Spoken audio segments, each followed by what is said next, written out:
Hello, welcome. I'm Bart Fleener, Director of 3D PG Basketball, and we're here tonight to talk about a special aspect of 3D PG Basketball. There's three dimensions to being a great point guard. That's what the idea of 3D PG means, three-dimensional point guard.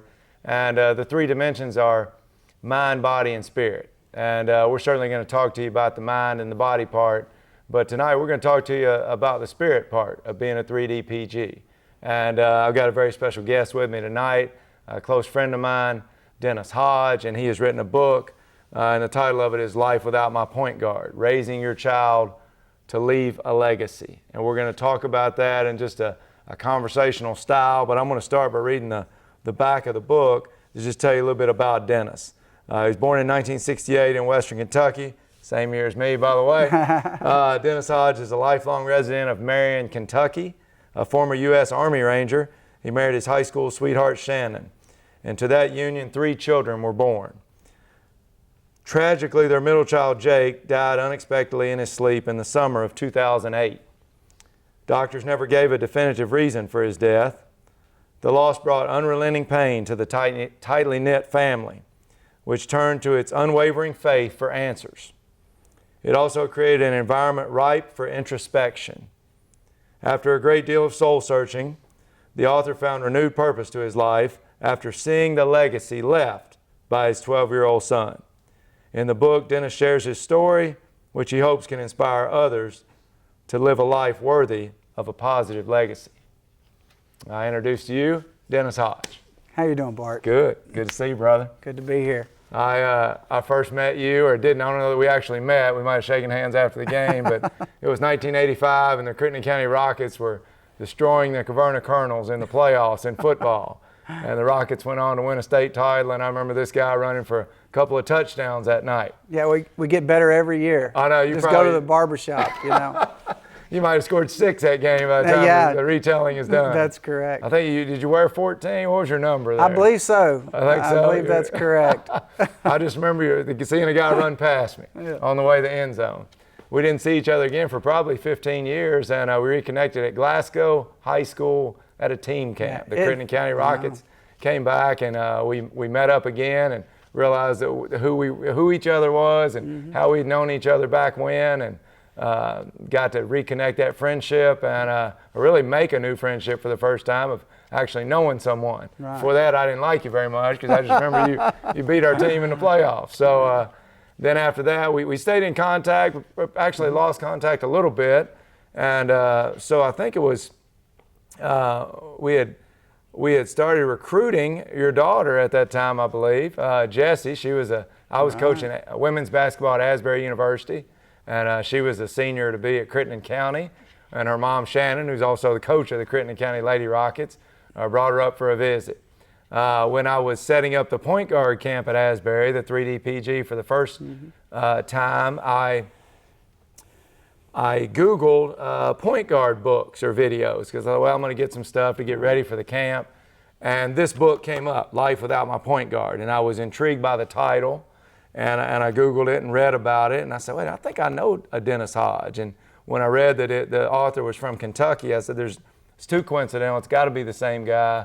And we connected, and you told me a little bit about the story. You sent me the book, and I read it in almost one setting, I think. And after that, I knew that I wanted you to speak to our campers at 3D PG about some of the most important things in life. We think basketball is important. Right. You mentioned on a page here about leaving a legacy. You write a paragraph that says, so many times parents devote countless hours and thousands of dollars preparing their offspring for things like that they'll encounter in the earthly life, like athletics, studying for the ACT, getting a driver's license.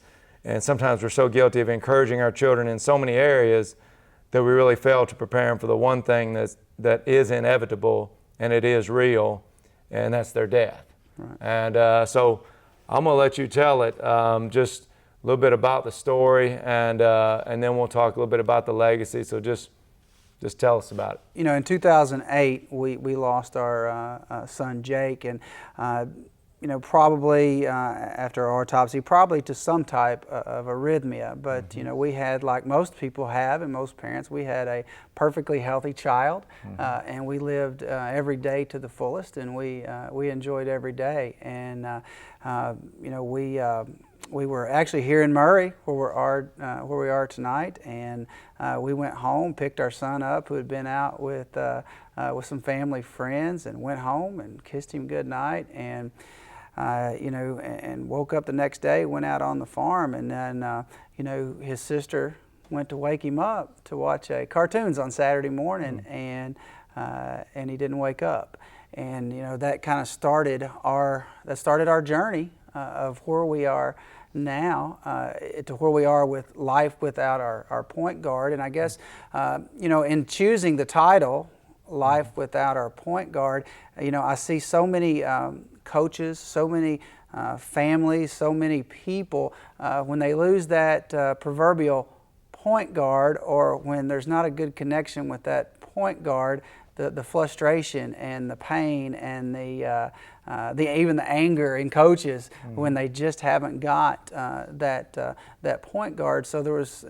a lot going into that title. But maybe to jump back a little bit, like anybody who has great loss, trying to pray and evaluate what direction to go next. I really felt like led by God that I should write a book. I should never turn down the opportunity to speak, and we should start a foundation. And fortunately, I've had the opportunity to talk and hopefully help a lot of people on a if not a daily, but hopefully a weekly basis. And a literary miracle that the PE teacher, could write a book. My high school English teacher would roll over in her grave if a lot she of good knew editors, that, or that might put her in her grave if she knew. I have a whole posse of proofreaders that follow me around. And then we all have our strengths and we all have our growth areas, right? And that is certainly a weakness. And the third thing we do is we have a foundation that has given out over $30,000 in scholarships while challenging young people to leave a legacy. And I'll tell you how we do it, Bart. We do it playing wiffle ball now.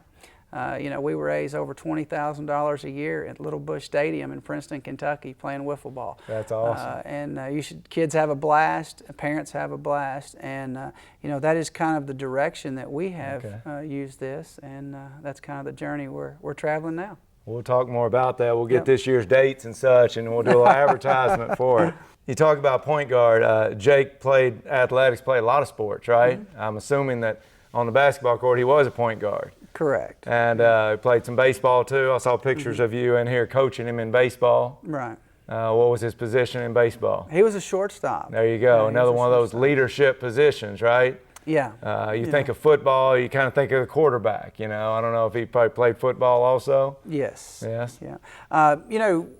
One thing that comes to my mind, Bart, for other people that maybe, God forbid, outlive their children that have to go through this challenge. I remember having to walk up to the baseball field with 12 little guys, 12 little 12-year-olds and 11-year-olds staring at me, knowing it was first practice without our shortstop, without their one of their best friends. And it reminds me of what Tony Dungy said. Now it's time to practice what you preach, and that's the challenging part. Of going on, knowing that there's going to be people in your position. There's going to be people in a much worse position, even though you're hurting. And that's kind of a tough thing for parents to think about, and hopefully none of our listeners ever experience that. For those that do, or even if you think about it, I think one of the things we talked about is this idea of leaving a legacy. Right. So many kids today, and you folks out there, boys or girls that are coming to point guard camp, the whole idea behind this book is based on the legacy of Jake Hodge and the legacy he left behind. And he lived 12 years on this earth. And to you all, I think a lot of times we think about a legacy. Well, first of all, when you think of legacy, what do you think of when you think of that word? Because our listeners, our campers may not know. Yeah, and that's the great thing about 3D-PG is it's not just about improving your basketball skills, which is important to us. Right, sure. It's a big deal. Sure. But it's about improving your body language. It's about improving how you treat officials. It's about proving how you relate to your other teammates, because that's what people see, and that's all part of that big legacy. I think of what are they going to say about you when you're gone, because we all leave a legacy. Some of us have the opportunity to work on it for 90 years. Some of us have the opportunity to work on it for 6, 12, 24. We're not always given that choice, but we're all going to leave a legacy. And for those young people that are, most of them leaving high school basketball, that's I would preach to them is leave a legacy that you want to leave, and how you act and how hard you play. Our superintendent at Crittenden County, Vince Clark, made the statement to my wife, who's the girls basketball coach there. They may not remember how many games you win, but they're going to remember how hard you play. That's right. That's right. So legacy is it can be short term in the sense that your basketball legacy, you left a football legacy from playing high school football. People remembered you. And then in basketball, people say, I remember that kid, he always did this. But the bigger legacy is in life. You're going to leave a legacy that's that people are going to look at, and they're going to learn from your life and want to emulate that or follow it, or maybe they're going to use it, in some ways. Some people might say, well, you don't want to do what they did. Now look at what happened there, Yeah, and you would much rather them learn the story from, hey, here's what should be done, and how you're going to be remembered. Right. As you think about your legacy, your on-court demeanor, you said in here at some point that you've learned a lot from losses. And you said chapter 6 is actually called Gaining Victory in Defeat. There's actually a really good picture of Coach there with Jake on first base and coaching first base coach's box, just checking him out. I noticed the score was 7-0, but those scores will be forgotten. I don't know if you guys were the guest or home that day. But it says the chapter is called Gaining Victory and Defeat. And you said some of the best teaching moments in life come from losses. Now, obviously, you experienced a huge loss, a much bigger loss than a game. We could ever think about losing a game. But for our campers and our point guards, how do they learn from losses? How are some of the best teaching moments, how do they come from losses? As I watch teams in general, and I've watched your demeanor on the sideline, and it is fantastic. Every coach should watch you on the sideline and how you interact with your players. But, it's easy to be that positive guy when you're winning. It's easy to be that positive, go give the other team hugs when you win. But when you watch those teams that have just lost a hard-fought game and they're not used to losing, and the character that they show at that moment, that's what I think, that's when true character comes out. How they handle themselves, after a loss of a job, after a loss of a child, after a loss of a game. To a certain extent, loss is loss. And how you handle that, that's when all the eyes are going to be on you. All the eyes may not be on you when things are going real well, but like Tony Dungy, I refer back to him, a coach's coach. It's time to practice what you preach when things aren't going well. Tell us just a little bit about your backstory and you guys, and I know there's, one of the coolest things is, I feel like, is that guys were blessed with another child a little later on in life, but we'll get to that in a minute. But tell us, I love reading in your story about you deciding to join the military. And I know that's not necessarily about Jake as much, but what it is as a 3D PG, you want to be willing to do the right thing. And you felt like you had graduated high school, gone to college, played baseball in college, graduated college. A lot of people think, okay, you're going to go back and get a teaching job, start your career. And your life takes a completely different turn. And I think Shannon maybe she was already connected to you at this point. I don't know. Yeah. So it was too late for her to turn back, and you decide to join the military. Is that right? Yeah, we were married on August 24th, and on September 17th, I headed off to basic training at Fort Benning, Georgia. So when I graduated college, I decided to join the Army, enlisted, and go into the infantry, which is an immediate. What brought that along? It's an immediate psychological evaluation. You know, that tells you right away that you need a quick check of what you're thinking. But do you know why you decided that? Well, the number one reason that I always give, and the true reason, I just wanted to serve my country. Wow. You know, that was the bottom line. I just felt that need to do that. That when you and the challenge I would give to anybody, when you wake up in the morning and you look in the mirror, you need to look in the mirror and say, I have no regrets. You know, like Lou Holtz said, he wants to. I believe he was the one that said he wants to be used up when he dies. That's right. That's you right. know, Yeah. and I think, you know, part of that is taking on those challenges, and a big part of it, I would say to the kids, is, you know, don't base your decisions on what people think you should do. Base your decisions on what you feel like God wants you to do. Okay. You know, and we live by that, try to live by that every day. But it's tough for adults as well as kids, because many times you get those pressures from people to do what is expected to do. Sure. Yeah. I think a key point is you said I wanted to serve my country, and I heard the word serve. Right. And so for point guards, for guys or gals on a team, serving your teammates, that's a strange concept in today's world, you know? The world says serve yourself, take care of number one, numero uno, and now we're saying serve your teammates, you know? Look for opportunities to put them first, to pick them up. You know, you've had a tough night, a rough shooting night, but you're going to go pick up a teammate and say, great job, good effort. That's, you know, those are probably lessons you can transfer certainly from the military to the basketball court. Oh, certainly, and I'm sure it's something that, I know it's something you preach on a consistent basis. You know, I would tell them just to turn off all the other NBA teams and watch the Spurs, and and just you know, constantly preach that team concept. And but I mean, you've said it all. It's just our society. It's kind of challenging. You know, the service different first. message. The Chick-fil-A philosophy right. is a little tough for some of our athletes, and us too at times, I'm sure. Definitely. So you join the military. You guys go to Georgia. I think later in the book you end up in snowy New York, I believe. Fort Drum, New York. Yeah, my wife could tell that story that would keep everybody rolling for minutes. We got to Fort Drum, New York, home of the 10th Mountain Division, and it was 40 below and hip deep in snow, and we were staying in transient Gomer Pyle barracks. My wife got deathly ill during this time, and we had a community bathroom, so she's deathly ill in the community bathroom, 1,000 miles away from home on a Army post. It's probably only the first Army post she's ever been on in her life. Serving your country didn't seem like yes, maybe, we I don't are know, maybe. serving our country. You did.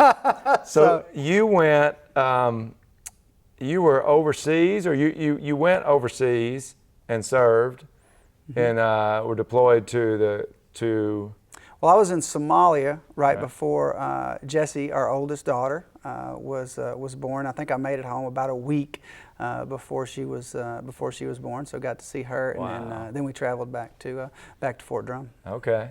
So Jessie was born. 2 years later, Jake comes along. You got out of the military, came back to Crittenden County. Correct. Marion, Kentucky, and started teaching and coaching. That's correct. And you've been there since 1994 or January of 95. Wow. Okay. All right. So the experiences you take from the military, I'm sure you translated in your teaching and coaching career over time. Yeah, you know, and it's all the things that you talked about. It's just being part of a team. You know, being part of something bigger than yourself. Right. And putting the team goals above your goals. I mean, it's just the epitome of what you preach on a daily basis. You can play a lot of individual sports. You know, I tell kids this all the time, you know. You don't have to play team sports. You know, you can go golf, or you can go, you know, do some other stuff on your own that would work out just fine as an individual sport. You know, you can go running or do some things, but when you choose to play a team sport, you know, whether it be football or basketball, soccer, whatever, you're putting others, you know, and your performance will affect their performance, good or bad. And so that's what we're trying to in 3D PG. We talk a lot about the mind, the body, and the spirit. In the mind part, we're talking about developing your game and making the right decisions. But a lot of it really does come down to the spirit. We're going to talk about the spiritual before we finish here, but the spirit for them, like the spirit of competition, the spirit of sportsmanship that you talked about, that spirit of leadership and servanthood. Those are big words for a middle school, 7th grade, girl to try to figure out. But if they figure those lessons out, they're going to take them with them throughout life, right? Yeah, just like you said, Bart, it carries over into everything that you do. It carries over into your job if you're a teacher, a preacher, whatever profession you decide to go in. It's just the commercials on TV about how many college athletes that we hire. Right. There's a reason why they want to hire Right. college athletes, because they understand the part of being in a team and being involved with a team. There's a legacy in life, and there's a Christian legacy. And you said in your book, first of all, I do want to get to the story about Jake in the pickup basketball game. I really like that story, so we'll come back to that. But let's hit home with a really important, maybe the most important part of this. He says, parents, we love to hear stories about our children. Athletic, academic, social accomplishments, they're all great.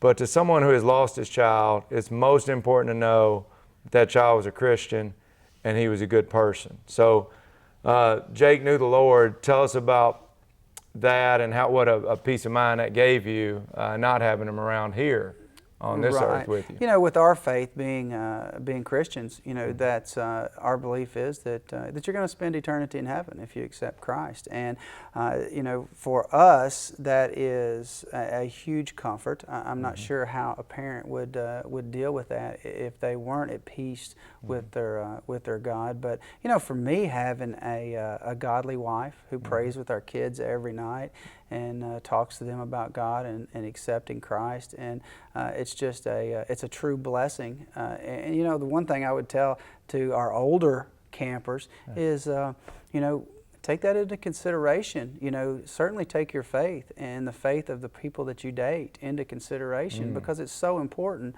to join yourself with a person of the like Christian faith. You said that your wife prays nightly with your kids. You have been blessed. You guys have been blessed with another child, Jordan, right? Yeah, is that right? So that tell is us correct. When, Jordan. Jake passed in 2008, Jesse, and then Jordan came along when? Jordan came along on May 13th, 2010, and to kind of a little bit cut the story short, some parents would enjoy this. I don't know how much the kids would, but I had a vasectomy, and we were not going to have any more kids, so I thought we were good. Well, we changed our mind, and we talked about it and prayed about it, so obviously we had to have that fixed, and we had a big football game that night against Mayfield, so I couldn't miss that. So I'm limping out on the sidelines, but I'm not about to miss this game. So guys, I just want to stop and say, fellas, if you're, dads, those are fixable and reversible. I don't know about the amount of pain that comes along with it, but just in case you ever wondered, now you know. Yeah, now you know. And I've got a number for you if you would like to call my doctor. But that was really on a serious. That was the first time we laughed when we went to. We got an appointment at the Nashville Fertility Clinic and got in, which is usually a long wait. Right. So we felt very blessed to get in, and that was the first time we really had laughed since June of 2008. So we kind of started the healing process a little bit, and now when I tell people I've got a daughter that's working at Western Baptist and a daughter in kindergarten, I'm sure to always tell them, and I have the same wife that I've been with the whole time. Just to clarify, yeah, right? just to clarify in case you had any question about that. You got Jesse and Jordan. You got your team at Crittenden County. Shannon has her Lady Rocket team at Crittenden County. What, as you coach and as I coach, we want to win. We want to win every game. We're competitive, but we've come to understand that there's more important lessons to be learned in sports than winning and losing. And I think you speak to some of that in this book as well. What are what are some things you would tell young campers and or their parents and or coaches of teams, as they try try to go out and compete and win about the most important things. It's funny because I was talking to kids today, just about talking to them about judging themselves not only based on their success, but judge yourself as a combination of your success, but also how hard you work. Right. How much effort you put into it, because that's something to be proud of. We went through a tough winning and losing season this year. We've had a pretty good run at Crittenden County, but this year we just weren't as talented. And people ask me, well, how'd your season go? I said, well, wins and losses, we weren't very good. Right. I said, but the season was great. Yeah. Other than not being able to score enough points Right. to make ourselves happy, we had a great Temporarily season. happy, Right, right? temporarily Yeah. happy. But other than that, our kids learned, they got better, they played hard, they had fun together, they built relationships. Hopefully they gained a basis that will help them later in life. They're going on to go to college or go, into some type of military service. They're good kids. And that's, we all know that that's important, but it's tough to keep winning, in perspective. And that's what I would say, even though winning is important. It is. And it's fun to go after, but the spirit of that chase is really most important, that I gave everything I had. I left it all out there. Win or lose, I can walk away, like you said, and look in the mirror and have no regrets. Right. That's important. Yeah, I love what you say about the spirit of the chase, because, I tell kids all the time, if you don't enjoy the journey, if you don't enjoy the grind or the hard work or the competition of the journey, Right. the end result is never going to be worth it. Because in the state of Kentucky, only one team is going to win, and everybody else is going to lose. So you need to be sure you enjoy the journey, and that's for children, adults, all of us alike. I would say to all our campers, all our point guards, all the folks listening to the video, especially when it comes to sports or a performance, if you're going to go out and sing in front of a group or act or do anything like that, it takes a lot of vulnerability. I mean, you're going out there, and I'm going to, these kids that play basketball, it's easy for people to sit on the sideline and say, wow, they're not very good, or that team's not very good, or that kid's not a very good player. But I'm telling you, as point guards, as players, if you're willing to go out there and put yourself out there, that's a big step, isn't it? Right. And also that goes on to who's going to want the ball when the pressure's on. Because as well as I do, you've had guys, I believe, like Brandon Stockton, that when the pressure was on, and you're coaching Brandon Stockton, he'll take the ball. But you've also had guys that when the pressure's on, they're not real comfortable taking that ball. They'd much rather take it when things are going well. And just to reiterate, be one of those guys that doesn't care to take the ball, and with the knowledge that you may fail. That's right. But that's okay. It's not always the most talented player that wants the ball at the end of the game. That's exactly right. Kylie Gorby comes to mind for me. Kylie Gorby is a Grayson County girl, and we recruited her to Asbury, and I was fortunate enough to coach her freshman and sophomore year, and then we transitioned to Murray, Kentucky, where we are now, to coach the Murray High School boys basketball team, and I've gotten to coach my son Zach for the last 2 years, who's a point guard. And regional champs. I'll just go ahead and regional champs in 2016, and got to coach him in Rupp Arena. That's right. With his grandmother in attendance, my 85-year-old mom, who's been to a lot of state tournaments, so she said this one was the best one she'd ever been to. Of course. But anyway, Kylie Gorby was probably not our most talented player at Asbury, but late in the game, she won the ball. And she was okay if it didn't work out. But, in a shot clock game, that's one thing I found out in women's college basketball. Right. You have a shot clock. So you deal with that. Some folks don't want the ball at the end of the shot clock. Right. Because they're thinking about, well, if I take this tough shot and miss it, it'll affect my shooting percentage. And so, other people are like, I'll take the ball and I'll take it. If it goes in, great. And that's what, as a point guard, you got to be willing to take risks. You got to balance your risk with a reward, but you got to be willing to take some chances. And I think all the great players have that flair and that ability and that willingness to do that. Yeah, and to speak to your point guards, that is so much at the end of every quarter and the end of the game. What I tell my point guard is, you've either got to take a shot or you've got to get somebody else a shot, for our ball handlers out there. That's your job at the end of the clock. That's right. And if it doesn't work out, we can deal with it. Yeah. But that's your job. That's right. There's a paragraph in here about Jake, and I kind of want to come back to Jake and talk about some things in the book where you talked about examples looking back that were part of his legacy. At the time, it seemed like a great story, and now when he wasn't with you anymore, you look back and say, man, that's part of his legacy. This is part of his legacy. But the one is about a pickup basketball game with some other young guys and young adults, and I don't know if you remember that story, and that one of the guys was they come and using told some language. To Yeah, me tell me later, about that. yeah. Well, the story was actually just relayed to me. Uh-huh. You know that. You know, and we see it all the time. You know, if it be open gym or whatever, I think there was just some language that shouldn't have been being used in front of kids, and Right. I think he just mentioned the fact that maybe we shouldn't be talking like that. But you know That that's takes what some guts, though, from yeah, a young it does. kid, right? That's right. It say does. that to, and that's the thing I would tell you know, your campers right here is you know, you can it can take a look, you know, or it can take a shake of the head, or it can be a, hey, come on, man. You know, come on, man. You know, Yeah. that's just as much a witness to doing the right thing as a lecture would be. No, that's exactly right. I'm probably butchering the paraphrase, but I think of the fact they say it's like it's never the wrong time to do the right thing, you know. And if you can remember that, even though it might be a little painful, or if I say this, what are people going to say? If your gut, your heart, you know, Right. if you got the Holy Spirit inside of you guiding you, and He's saying, you know, this is you need to do that, and you feel that prodding, then stepping Right. up and doing it, you'll feel better for it. You might get some ridicule, or you might get this, or you know, kids today are afraid to lead because they're afraid to offend someone sometimes. Right.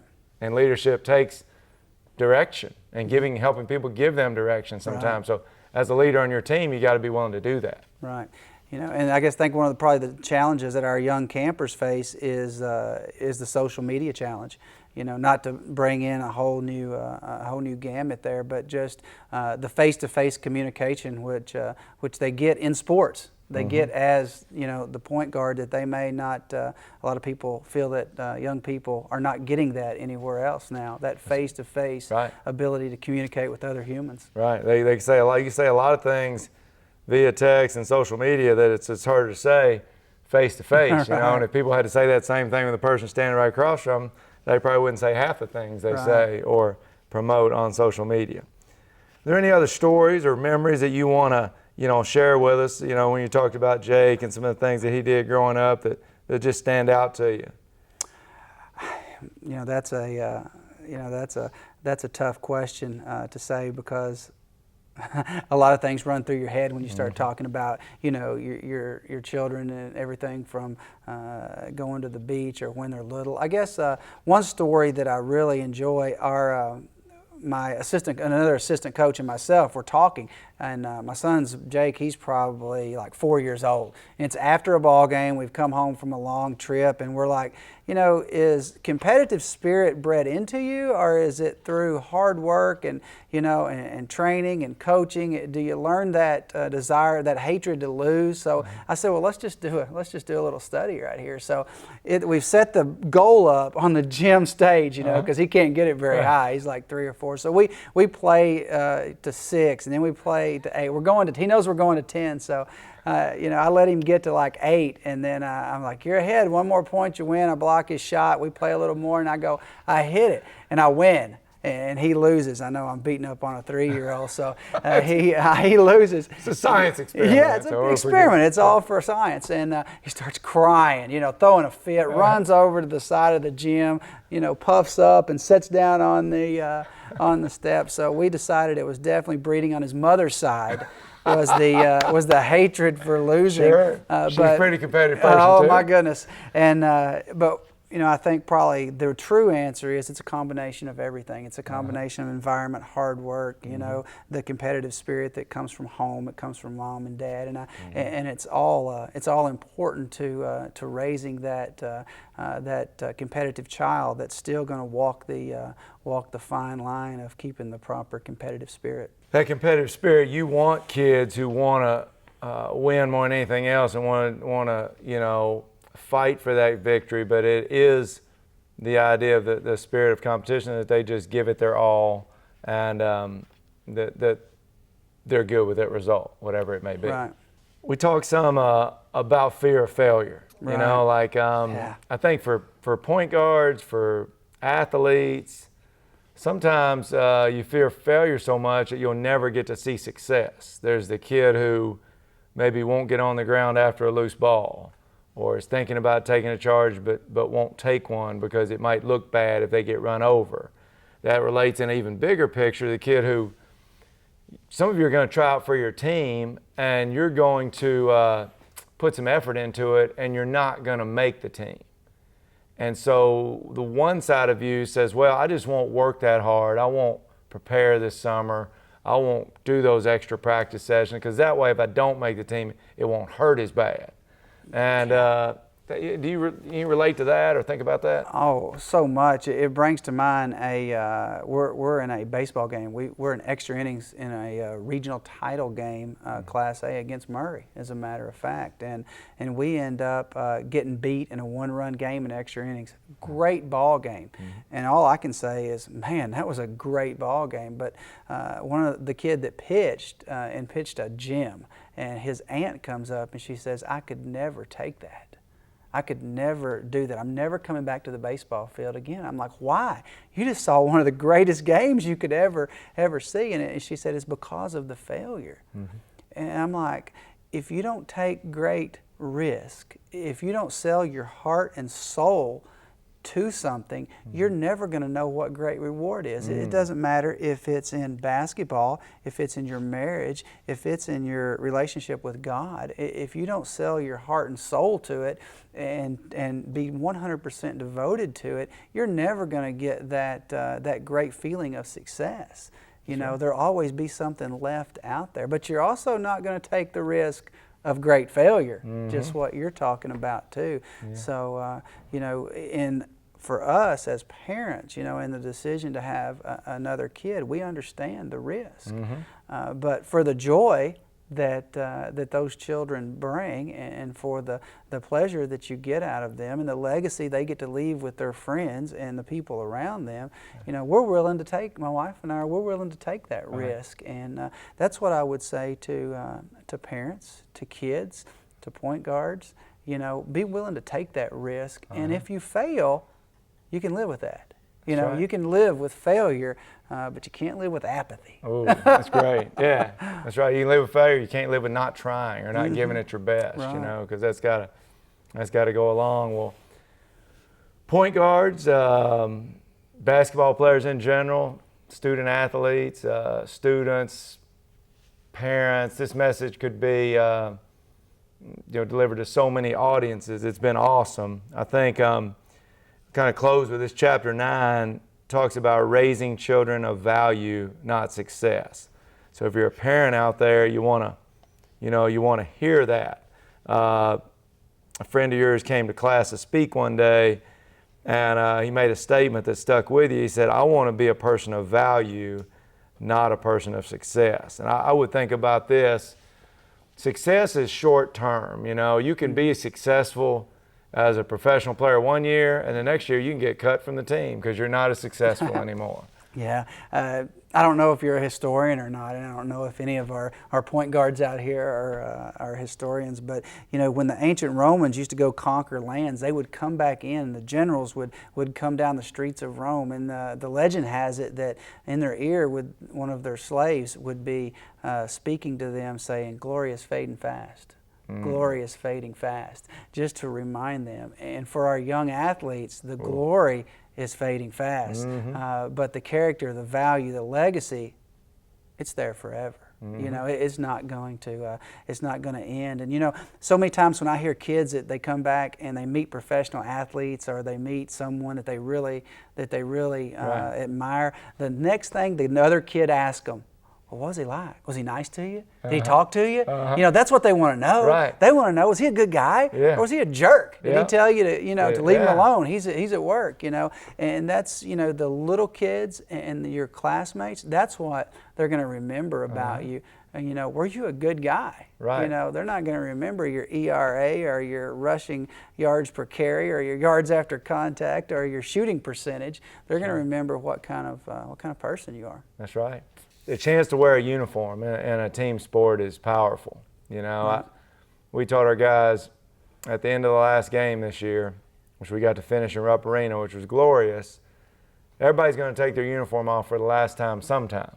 Right. Whether it's taken away from you because you didn't make the team the next year, or whether you're retiring like Kobe Bryant did, you know, and everybody's going to take their uniform off for the last time sometime. Right. You know, Jake took his off for the last time sometime.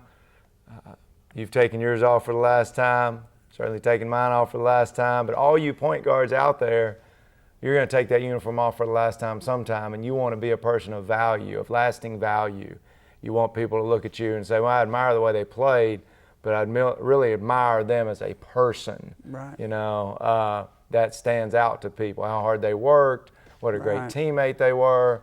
Trey Hornbuckle is a player that graduated for us this year from Murray High, all-state football player, and is signed with Duke University. Right. And people are going to remember him as a successful athlete, and I will also, but what I'll probably remember Trey the most for, way down the line, is the fact that he was the guy who most often led our prayer circles after the game.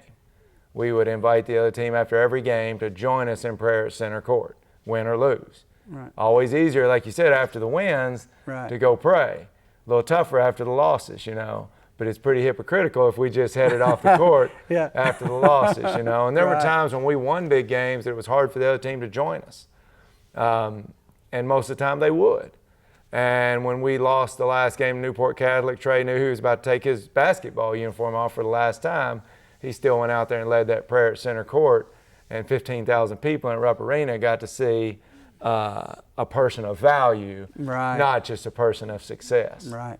So we'll close with that. We want you to have value, and we want you to have success, and we want you to be the best point guard, the best teammate, the best son or daughter, the best classmate and person you can be. This is Bart Fleener and Dennis Hodge for 3D PG Basketball.